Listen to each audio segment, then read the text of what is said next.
এই মাছে নুন হলুদ মাখিয়ে নিচ্ছে। আমার এনেছে আজকে আলু দিয়ে কালিয়া হবে। মাছটা তো ভালোই বড়। হ্যাঁ সুন্দর মাছ, বড় মাছ।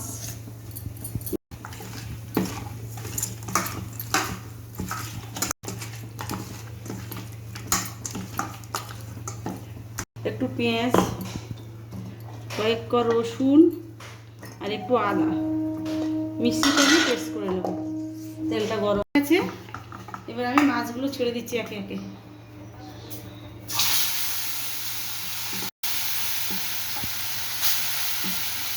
হয়ে গেছে, আমি তুলে নিলাম।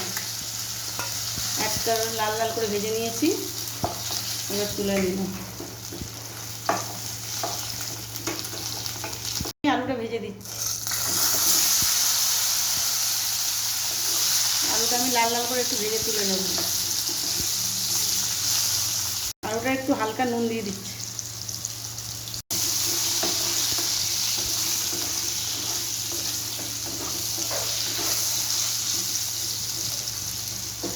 করে আমি ভেজে নিয়েছি, একদম লাল লাল করে আমি আলু ভেজে নিয়েছি। এবার তুলে নিচ্ছি বন্ধুরা। আলুটা লাল লাল করে ভেজে নিলাম, ভাজা হয়ে গেছে, আমি তুলে নিলাম। এই যে আলু তুলছি আমি। লঙ্কা আর তেজপাতা দিয়ে দিলাম। আদা রসুন আর পেঁয়াজ 2.5 চামচ দিয়ে দিলাম।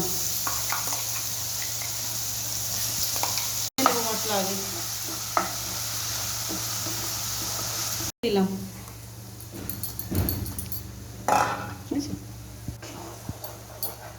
এবার এই মশলাটা কষিয়ে নিচ্ছি। মশলাটা সুন্দর করে এবার কষাবো। টমেটো দিয়েছি, এবার আমি মশলাগুলো দেব। জিরে, হলুদ, লঙ্কা আর নুন একসঙ্গে অ্যাড করছি। মশলাটা আমি কষিয়ে নিই সুন্দর করে। আমার কষানো হয়ে গেছে, এবার আমি ভাজা আলু দিয়ে দিলাম।